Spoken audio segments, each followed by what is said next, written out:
you know, let's reflect, much light, and joy, and solace. I'm Amelia Matus, Amy Matus, and I'm a writer. And on this, it's like January, I'm going to say 12th or 13th-ish, 2024.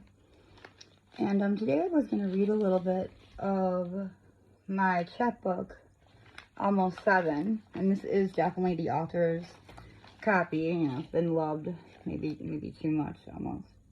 But, at least there's the ISBN code in the back and, you know, all that important information. So, that's good. And let's get to the meat of it. The meat of this book really is in its innocence. And I wrote this in one sitting with just my whole self involved in letting myself develop as I went. And I wrote it in the voice of a child, in my head, in my voice, the way that I sound remembering these things.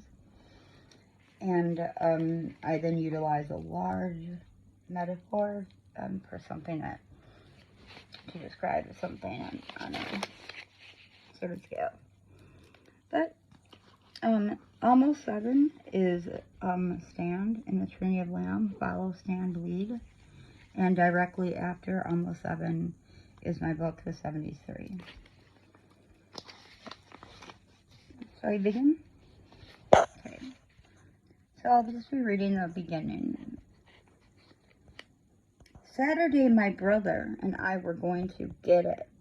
We had lost our mind, and Miss Shirley from around the house had found it for us. We were throwing rocks at Crazy Jim's truck to show the neighborhood kids we weren't afraid of him, at least not while he wasn't home. We were only afraid of those who had authority over us, and Jim was so crazy, even though he was a grown-up, we knew our mother would never let him whoop on us. Not much, anyways. The street lights were just about to come on. This meant that it was nearly time to run home to our TV dinners with their half-froze brownies and sticky corn. It also meant we were all getting braver than normal, as well as the watchers of the hood were on the job, much better than cross guards. Miss Shirley, being the proudest and most organized of them all, she was the one who would make certain our souls did not burn in hell for eternities, not on her watch, or that we did anything that our mothers missed learning about. No good deed went unpunished on a Miss Shirley block. Her phone was proper and had a long cord that spiraled and stretched for miles and miles.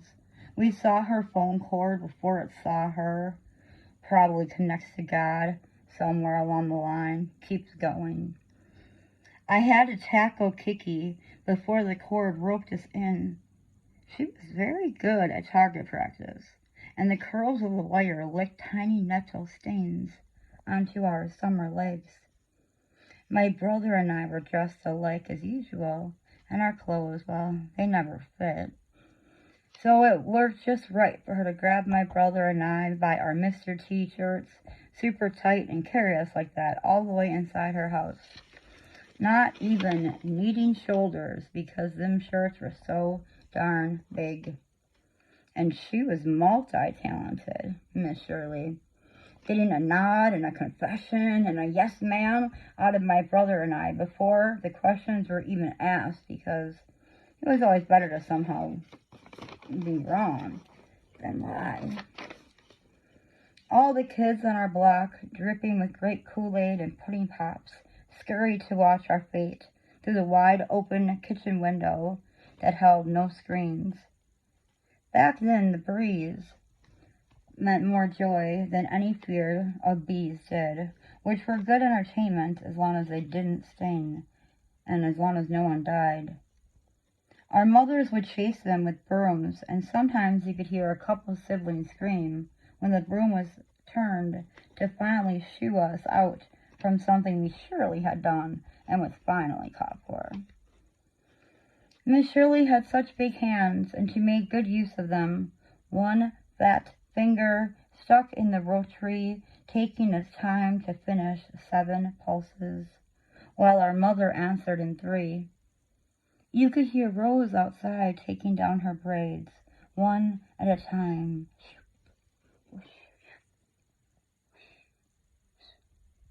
Silence was in order to hear our fate to be. Miss Shirley had prepared a speech that she offered in the most cheerful tone possible. Mrs. Ployce? Mrs. Ployce? I do apologize for bothering preparing supper. What is it that you are making, hon? Groans came loud as bullfrogs from our friends outside, but when Miss Shirley ducked her head less than half a second later, every single one of the 14 heads were slouched below where her window could not see, along with the 3 already not tall enough to be caught snooping. Anyway, she didn't seem to mind the audience. In fact, it was simply motivation for a stellar performance, more children to terrify for the future, in case they ever thought anything like my brother and I had not. After all, each of us had been in her kitchen more than once. Miss Shirley was an equal opportunity punisher. She loved us all the same tough way. Well, that sounds just fine, just fine. I hate to sour your stew. My brother and I were then given the coldest winter glare off of her sweet summer brown eyes, and shivered in spite of our bravado. Well, I hate to prolong this for any longer for you, Mrs. Ployce, but I have one question to ask. 20 people stopped breathing, including me, if I was old enough yet to be people. Well, are your 2 young, fine children outside right now? Chills. Yes, would your son Eric happen to have on a lawn white t-shirt with that large gold-nosed, pierced and shaved head face on the front? Nope. He doesn't look one bit friendly as a fellow on the lemon floor scrub, you know. But if he had, well, a pirate cousin, yes, if Mr. Clean had a pirate cousin, would your son by chance be... Out of nowhere, Vinnie Mac Jr. stuck his New York chub right into Miss Shirley's window, giving my brother and I the startles. Tell her, ma'am, Eric is wearing his Mr. T-shirt and long scarfy hole in the pants, and Amelia is wearing the same on her shirt also, underneath that mop of white blonde hair she's got, all out of its pink ribbons, so she looks really dirty, like they've been in the mud or something. You know how dark their skin gets, red-bellied summers, and she has on her railroad overalls, and... Next thing I know, I'm halfway out that window, slapping every fat and freckly part of Vinnie I can find, while I hear my mother through the receiver, saying my name all sharp and jagged, even though I know I have a soft name. My brother is sitting on the dark kitchen stool Miss Shirley must have offered, or maybe he fainted, I couldn't see which, and then suddenly I'm an airplane, literally. Punch in the back I did. As I sailed through the kitchen there, I was the horizon, and one glance down shows me Miss Shirley's yellow and brown checkered kitchen vinyl like ours, and her fat feet are beautiful, and they keep flying in and out of my view.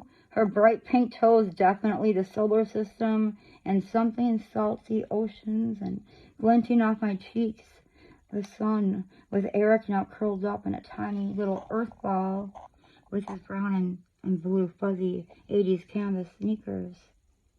Takes me a while to understand that my belly is hungry and pointed horizontal, and Miss Shirley has a grip tight and controlled where my overalls bunch up in the back. So with one arm, she's swinging me on the back of my railroad overalls and spanking whatever she could reach of me with her other hand, which was a lot. So with one arm, she is swinging me on the back of my railroad overalls and spanking me and whatever she felt like she should do. And I realized that my mother is not the only one making sharp tones, that her voice is mixed with mine too. And I am calling Vinnie every single name that the boys promised me were very bad words. And my brother, well, he is crying.